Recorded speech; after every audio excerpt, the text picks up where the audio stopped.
Hi నేను సతీష్. ఈ వారం చాలా ట్విస్టులు, గేమ్ చేంజ్ ఎట్లా అంటే ఆట హౌస్‌లో కంటెస్టెంట్స్ ఆడుతా ఉంటే బయట వాళ్ళ ఫ్యాన్స్, పీఆర్ టీమ్స్ అయితే బీభత్సంగా గేమ్ ఆడుతున్నాయి. విపరీతంగా గేమ్ చేంజ్ చేసే ఛాన్సెస్ వెరీ హై ఉన్నాయి. పైగా ఉన్నది 3 వారాలు 12, 13, 14 హౌస్‌లో ఉన్నదేమో 10 మంది.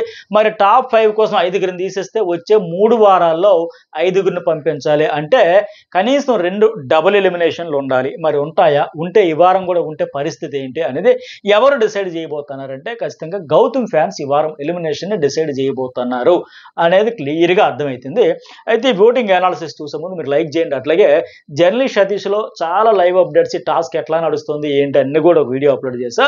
అట్లాగే న్యూస్ బౌల్లో వేరే కంటెంట్ తో అసలు ఏంటి ఎప్పుడైనా కంటెస్టెంట్స్ అన్ఫైర్ అనుకుంటాం కానీ ఈ టాస్క్ లో బిగ్ బాస్ అన్ఫైర్ గా చేస్తున్నాడని ఫుల్ డీటెయిల్ గా ఆ కంటెంట్ వేరు ఈ కంటెంట్ వేరు 2 ఛానల్స్ లో డిఫరెంట్ కంటెంట్స్ తో వీడియోస్ అయితే అప్లోడ్ అయ్యాయి. ఆ 2 వీడియోలు మిస్ కాకుండా చూడండి. అట్లాగే ఎపిసోడ్ అయిపోయిన వెంటనే ఈరోజు చాలా ఎంత బయాస్డ్గా చేస్తున్నాడు బిగ్ బాస్ అనేది కూడా అర్థమైంది. సో ఎపిసోడ్ అయిపోయిన వెంటనే ఫుల్ క్లారిటీతో దాని గురించి అయితే మాట్లాడుకుందాం.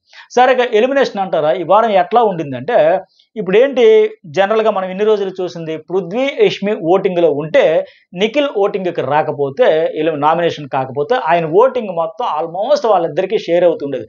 దానివల్ల వాళ్ళకి 30, 35, 40 ఆ పర్సంటేజ్ జరిగేది. కానీ ఇప్పుడు ఈ వారం ఏంటంటే వాళ్ళిద్దరితో పాటు నిఖిల్ కూడా ఉండడం వల్ల కేవలం ఆయనకే ఓటింగ్ జరుగుతూ ఉంది. వాళ్ళిద్దరికి షేరింగ్ అయితే జరగట్లా. ఇది సహజం, సర్వసాధారణమైన విషయమే. ఫ్రెండ్స్ హౌస్లో ఫ్రెండ్స్ అయితే వాళ్ళ నామినేషన్ కాకపోతే ఆ నామినేషన్లోకి రాని వాళ్ళ తాలూకు ఓట్లు అయితే షేర్ చేస్తూ ఉంటారు.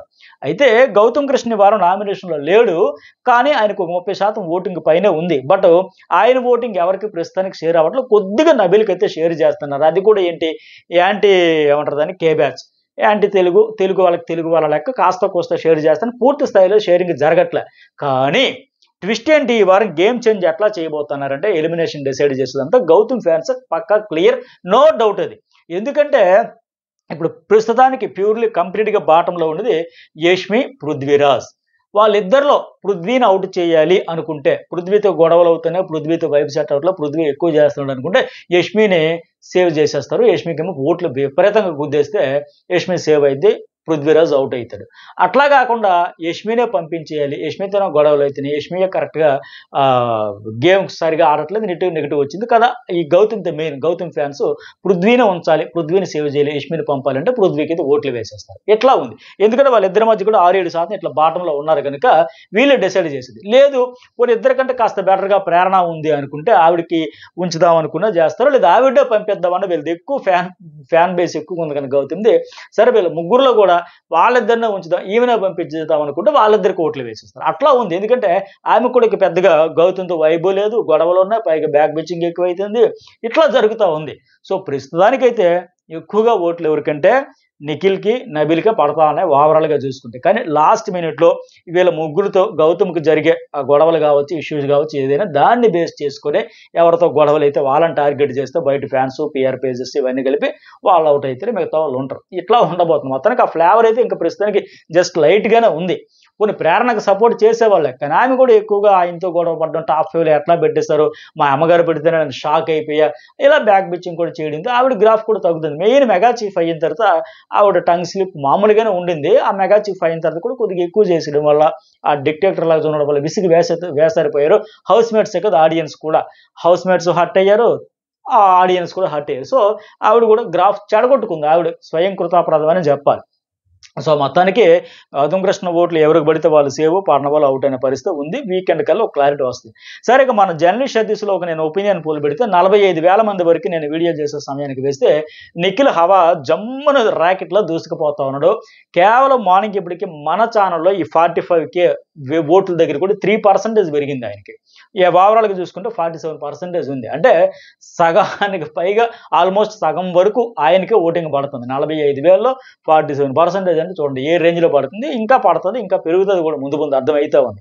అట్లాగే యష్మి అంటే ప్రేరణకు సంబంధించి ఇద్దరికి కలిపి 19% జరుగుతుంది. నబీల్ అఫ్రీదికి ఏమో 28%, పృథ్వీరాజ్కి ఏమో 7% జరుగుతుంది. ఇట్లా ఇక ఓవరాల్గా అన్నింటిలో కొన్ని ఫేక్ వెబ్సైట్స్ ఉంటాయి, బాట్స్ పెట్టి గుర్తుగా ఓట్లు వేసేసి ఉంటాయి. అవి కాకుండా కాస్త జెన్యున్గా జరిగేవి, మిగతా సోషల్ మీడియాలో జరిగేవి అన్నీ చూసుకున్నా సరే నిఖిలే తోపు, దమ్ముంటే ఆపు అనే మాదిరిగానే ఉంది. 44 నుంచి ఓవరాల్గా ఇంకా 1% పెరిగి 45% జరుగుతుంది. క్లియర్లీ కన్నడ అనే ఫీలింగు, ఆ కన్నడ సోషల్ మీడియా గేమ్ చూసి కాదు మన అని చూసి వెయ్యండి అని ప్రచారం అయితే పెద్ద ఎత్తున జరుగుతుంది. అది ఉంది వాళ్ళకి ఆ ఫీలింగు. దానివల్ల కూడా షేర్ అయితుంది. సోషల్ మీడియా హోరెత్తిపోతుంది. షేర్ ఓటు వేయండి, ఓటు వేయండి, ఓటు వేయండి విన్నర్ అయితున్నాడని. ఆ ఎఫెక్ట్ కూడా ఉంది. తెలుగులో కూడా ఆయనకు ఫాలోయింగ్ ఉంది.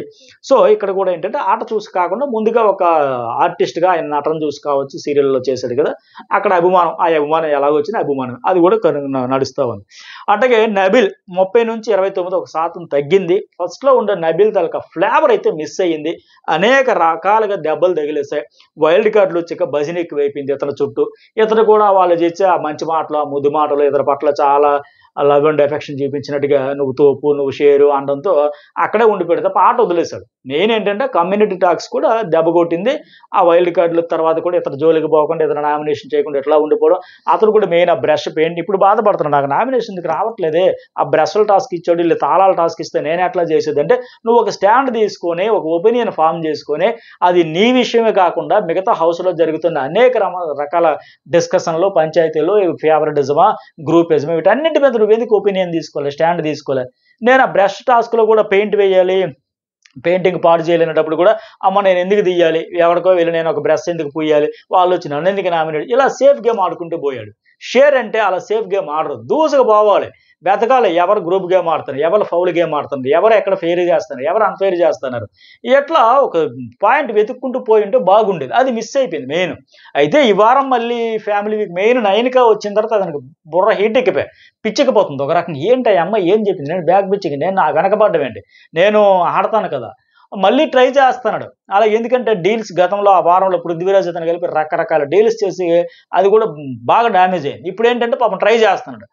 అవినాష్ కూడా వచ్చి డీల్ చేసుకుందాం, డీల్స్ లేవు పాడలేదు, నేను ఆటనైనా ఆడుకుంటా, డీల్స్ వద్దు ప్యూర్‌గా ఆడేస్తా, డూ ఆర్ డై అన్నట్టుగా ఆడతానంటే, అవినాష్ సరే నా కోసం ఎవిక్షన్ షీల్డ్ ఇచ్చావు కాబట్టి నాకు వరకైతే నీకే సపోర్ట్ చేస్తా, నా ఫుల్ సపోర్ట్ నీకంటే ఓకే చేసుకుంటే చేసుకో థాంక్స్, బట్ నేనైతే ఏ డీల్స్ లేవని ఆడుకుంటూ పోతా ఉన్నాడు. అలాగా రియల్‌గా ఈ టాస్క్ పరంగా అయితే యష్మి అండ్ ఇతనైతే ఆడుకుంటూ పోతున్నారు. ఇక ఫేవరెటిజాలు, ఫ్రెండ్‌షిప్‌లు ఇవన్నీ లేకుండా.